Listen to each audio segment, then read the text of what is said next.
Hello, I am Greg Habal and you are watching Greg's Insight Talk. This time, we will learn the basics of understanding our society. To begin with, one of the problematic experiences of people is understanding the society where they belong. It results in a stressful life and failures by which they do not know where to position themselves, creating more complex problems. Look at the picture. People have different perceptions of certain things on what is happening around them. They can tell stories based on how they perceive or experience something. On the one hand, we usually look at a thing subjectively with biases and prejudices. This subjectivity involves the emotional state of the onlooker or observer. On the other hand, only a few might objectively look at things.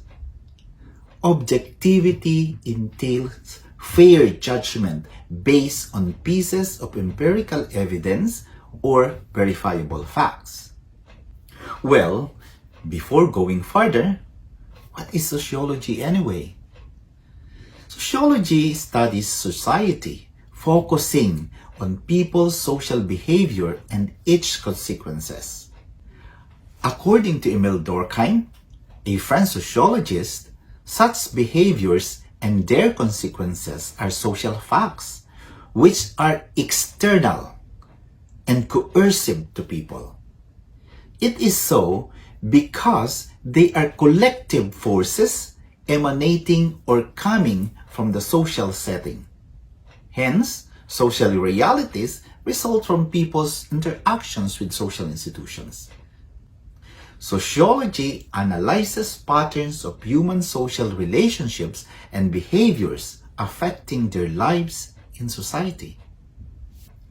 Thus, a core discussion in sociology is people's behavior and the consequences of such an experience. It is so because our behavior results from interacting with different social institutions. For instance, individuals interact or socialize first and foremost with the family, the school, peer groups, the church, the government, and other organizations composing society. Well, in a simple way, how do we define society? Society is a community with shared values, beliefs, traditions, and culture. Unquestionably, we all know we are members of a particular social group. Moreover, aside from the citizenship, people have business, professional, and other groups with different practices or cultures. However, culture or a way of life, particularly in today's time, is fluid. It means it is constantly changing as influenced by the rapids of technology. For example, learning culture at schools or at the workplace. We have in person, we have the virtual, others call it online or distant, or even hybrid. Also, consider electronic communication systems such as smartphones and emails, fashion and music, among other changes in our traditional way of life. Let me give you another excellent point to understand society. Society is hierarchical and structured, which describes layers of power or authority. Social classification or status system is a concrete example of a hierarchy. There is the lower, there is the middle and upper class.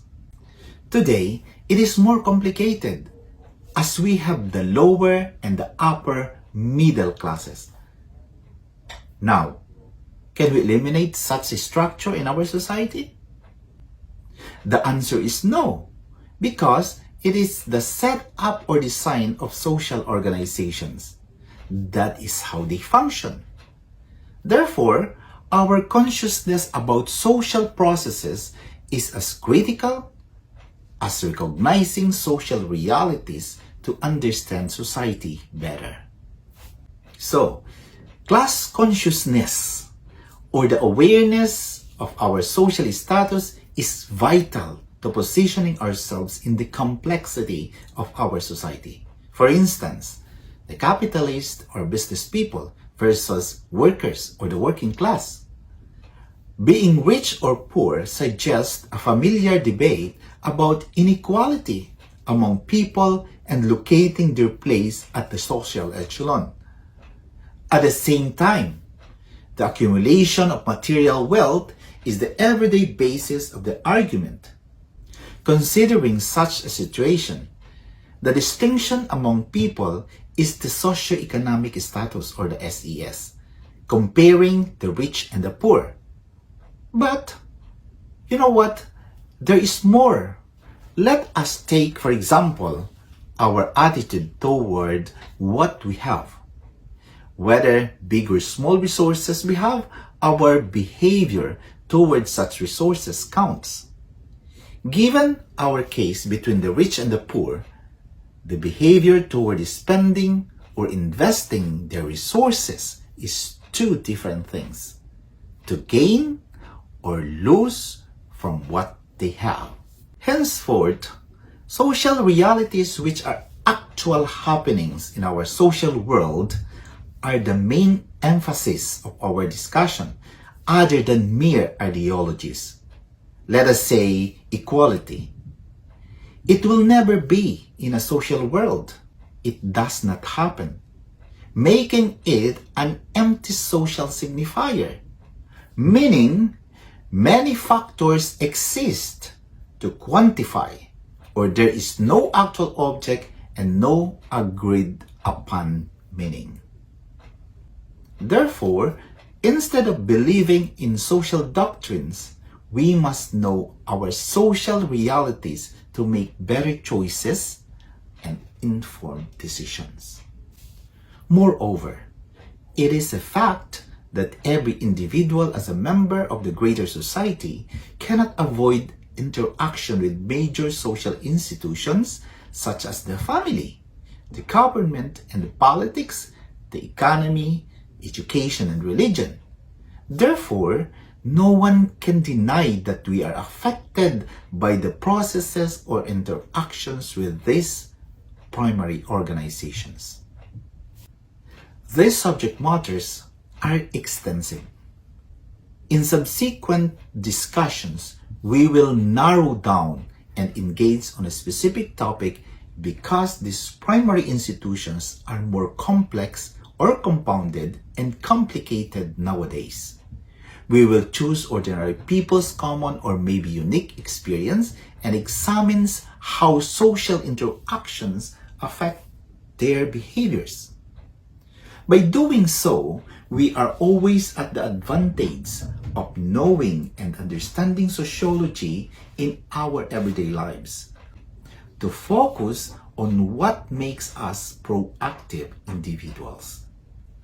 Unfortunately, sociology as an academic discipline or field of study is an unpopular degree or course in the education curriculum. Yet, it is one of the introductory courses students must learn. Moreover, education is one of the great pillars of our society that tackles social dynamics and analyzes social problems, by which every citizen can understand the backlash of their culture in the modern world. As an important social institution, education is the direct machinery to let people understand life from a sociological viewpoint. Therefore, integrating sociology into different academic disciplines is a significant intersection to understanding our societal problems and how we position ourselves. Finally, understanding our society is thought-provoking and exciting because we must recognize social organizations' processes and understand people's behaviors behind their publicly exhibited manners or actions. Exploring beyond borders and becoming an open learning instrument is an excellent task for this program. These concluding thoughts end our discussion. I am Greg Habal, and this is Greg's Insight Talk, your way, our way of understanding pieces of social facts. Thanks for watching. See you next time.